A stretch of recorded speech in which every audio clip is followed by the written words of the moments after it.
Nioxienne, bonsoir. La dernière page de 2022 se tourne. Elle n'efface pas cependant le départ de ces trop nombreuses personnes qui, chères dans nos cœurs, nous ont quittés cette année. Je pense notamment à Paul, que l'on ne voit plus arc-bouté sur son travail, sur le travail de son jardin tout au long de l'année, quel que soit le temps et l'heure.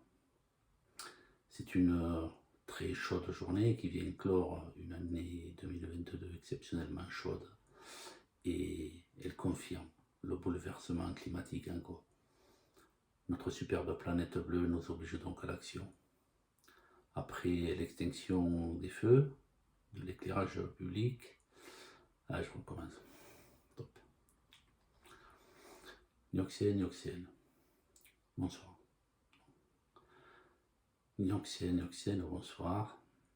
La dernière page de 2022 se tourne, mais elle n'efface pas le départ de ces trop nombreuses personnes chères à nos cœurs qui nous ont quittés cette année. Je pense notamment à Paul, que l'on ne voit plus arc-bouté sur le travail de son jardin, quelle que soit l'époque, quelle que soit l'heure et quel que soit le temps. C'est une très belle journée qui vient clore une année 2022 exceptionnellement chaude. Elle confirme donc le bouleversement climatique en cours. Notre superbe planète bleue nous oblige donc à l'action. Après l'extinction de l'éclairage public, l'arrêt du ramassage des déchets verts, la rénovation énergétique de l'agence postale communale, nous nous engagerons aujourd'hui dans la rénovation de l'école de Nyon, menuiserie, isolation des combles, etc.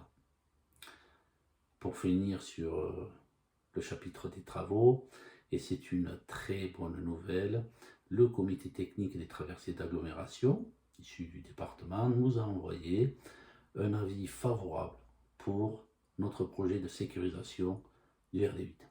Un projet phare dans notre mandat, dont le budget global avoisine maintenant les 600 000 € et qui a bien progressé.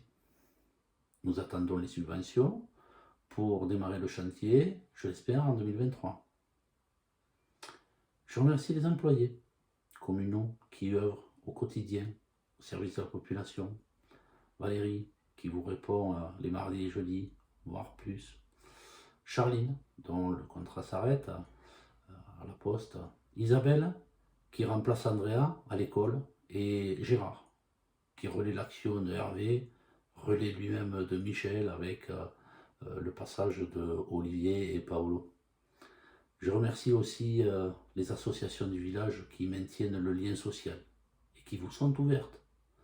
Participez, faites de la musique, chantez, dansez, amusez-vous, sortez. Je remercie enfin Jean-Jacques Lafont qui, toujours à la pointe de l'action, devient deuxième adjoint. Muriel, toujours aussi efficace malgré la distance. Jean-Pierre, pour son écoute et sa disponibilité. Adrien, pour sa présence. Et Nicolas, qui maintient sa participation depuis un autre continent.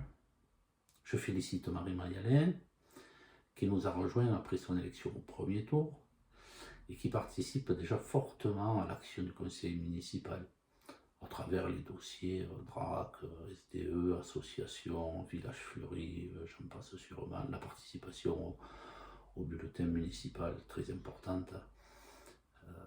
Cette année encore, je vous envoie ce petit message de vœux par écran interposé, ça risque de devenir une habitude. Toutefois, les conditions sanitaires nous permettent de vous inviter à la cérémonie des vœux que nous organisons le 12 janvier à 18 h à la salle Paul Delpy pour partager un moment de convivialité. Cela nous a beaucoup manqué, comme à tous.